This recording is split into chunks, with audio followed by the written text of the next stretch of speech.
Nungai. Coach Schiano will begin with your opening statement. Thank you. Well, it's great to be here again. Feel blessed to be a member of the Big Ten Conference, and at Rutgers, that's something that early on in my tenure, the first time, going back to 2002, I can remember sitting in the room after my radio show with Tim Pernetti and saying, you know what, we don't belong where we are. We need to get into the Big Ten, and that started a 13-year quest, and to be in here, we feel blessed, and I really feel especially appreciative for Commissioner Petiti. The job he's done in a year, he and his staff, is just tremendous. So to Tony, thank you for everything. And I'd be remiss if I didn't thank our president, Jonathan Holloway. Between Jonathan and our board of governors, I've never felt like Rutgers, the university, the football program have ever been more vertically aligned. And that's what it takes. Make no mistake about it. From the top to the bottom, everyone has to have the same vision, and I feel like we do. Part of the greatest conference in college athletics, and excited. We have three great players here today: Tyreen Powell, Muhammad, and Kyle Manungai.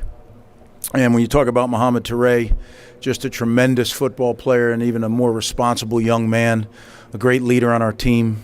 Kyle Manungai burst onto the scene last year, but we knew what we had, and as good a performer as he is on the football field, he's even a finer young man. And Tyreen Powell, I remember getting there in late December of 2019, arriving at Rutgers, and he was committed to Virginia Tech, and going into his home and talking with he and his family. And he made a promise at that point that he was going to stay home and go to Rutgers, and I made him a promise that we would prepare him, develop him for his ability to reach his goals. And to have him here on our team now, recovering from surgery and going to be ready to go this fall, is huge. So three great representatives, three New Jersey kids that I'm very, very proud of. Looking forward to the season.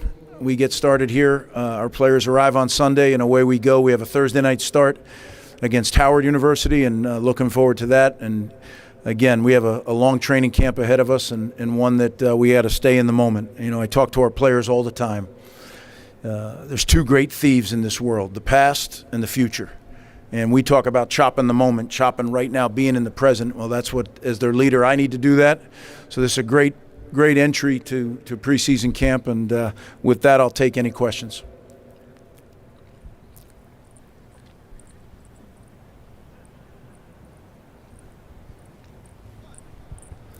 First row here on your right, Coach. Kenneth Berry, touchdowns and tangents. Coach, obviously in all your years, NFL and at Rutgers, what's it been like convincing more of New Jersey kids to stay home, especially the elite New Jersey kids, to stay home and build up Rutgers?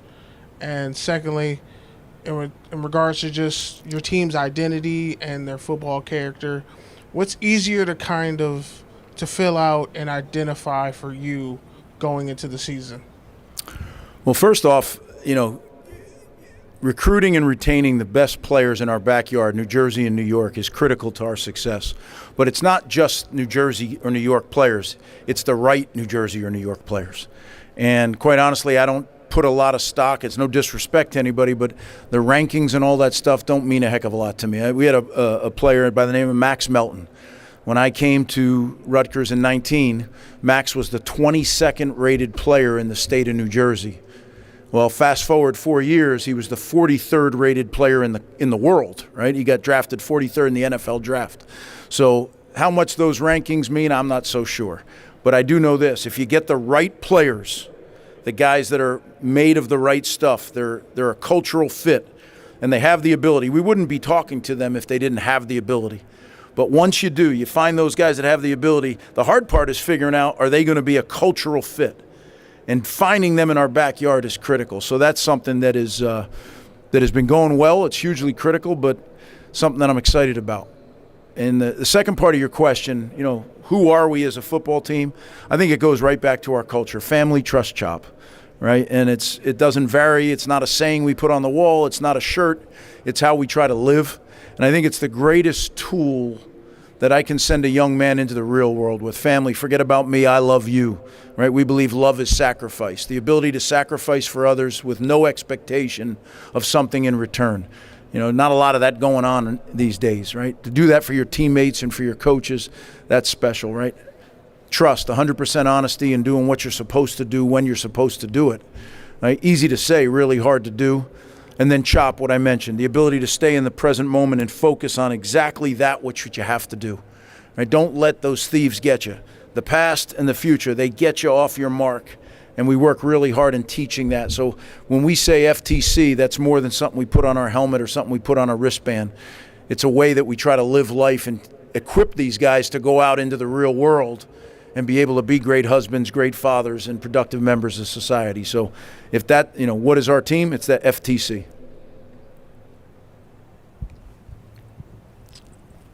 All right. Coach Lynn Harrington with Stay Alive Power 5. How you doing today? Doing well. How are you? I am all right.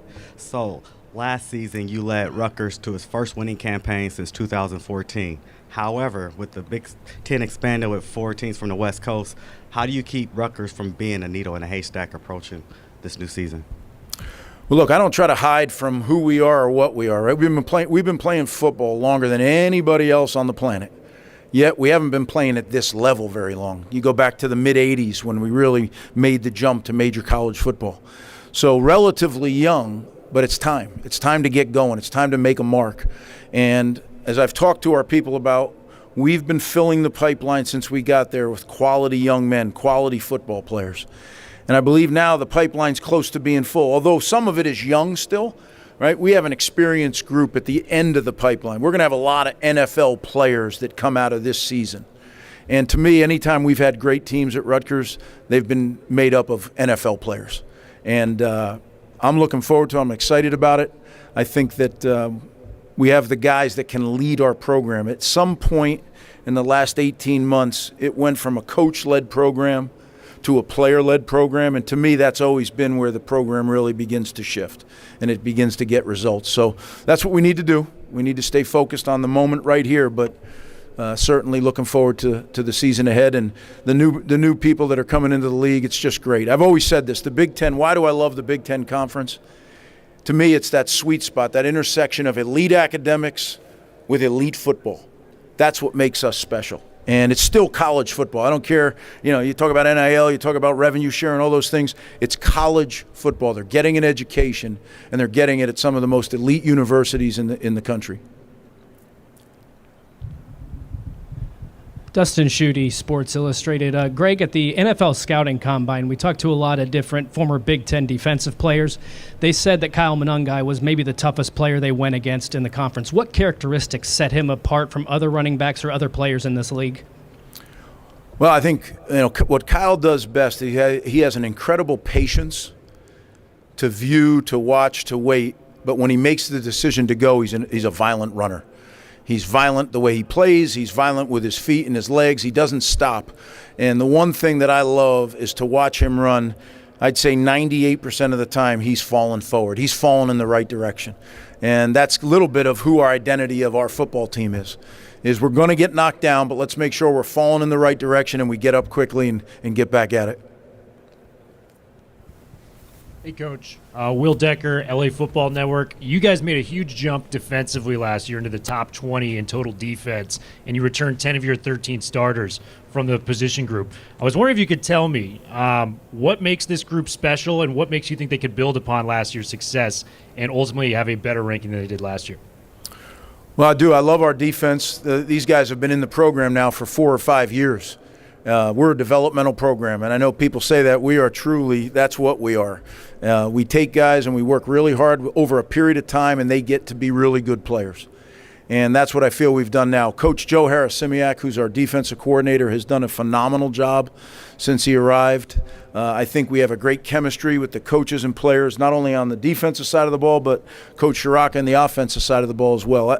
I, as a head coach, have not ever been in a position where I feel this comfortable where our 2 coordinators lead those units. It allows me to do my job as the head coach. I'm very involved in special teams, and certainly defense is something that I grew up on, but Joe runs the defense, and he does a heck of a job. Coach David Gold, Inside NU. You guys have to travel across the country this Friday, well, one of the Friday nights this year to play USC. How does your experience as a head coach in the NFL scheduling cross-country travel prepare you for this new type of Big Ten season? Yeah, that's a great question. I feel fortunate that we had that experience in my time at Tampa. You know, we played the Western Conferences a couple times, and we played up in Seattle, and those are long trips. Tampa to Seattle's about as long as New Jersey to L.A. So certainly with the time and all those things, those are details that you work on. You use specialists to help set up your plan. But at the end of the day, you got to go out there and you got to block and tackle. You got to throw and catch. You got to play the game of football. And I think sometimes people lose sight. They get all caught up in the semantics of the trips and things. It's still football.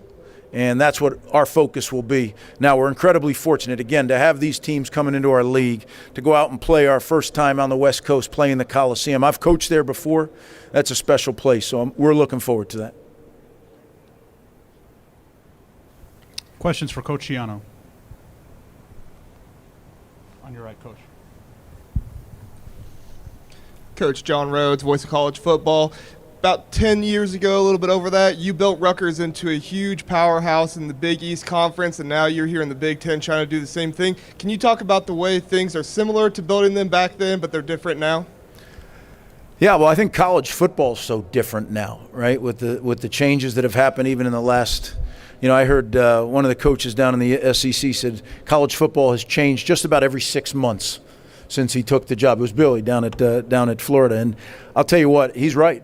I mean, it's changed very often lately, and the ability to adapt, to pivot, to make changes is critical as a college football coach. For a long time, it was very, very similar, and then it made a big move. But the Big East was an 8-team league, right? And it was a good league. You know, there was some really good football being played. But we're talking about the Big Ten, the best college football conference in the country, and to be a member of that, like I said earlier, it's a blessing. It really is to be a member of this league, and look forward to continuing to build till we get to a point where we are in the mix for the championship. That's what we're building for. I didn't come out of retirement to go to a bowl game, and you know, I came out of retirement to win a championship at Rutgers, and hopefully we'll do that. Coach Schiano, thank you so much for your time. Thank you.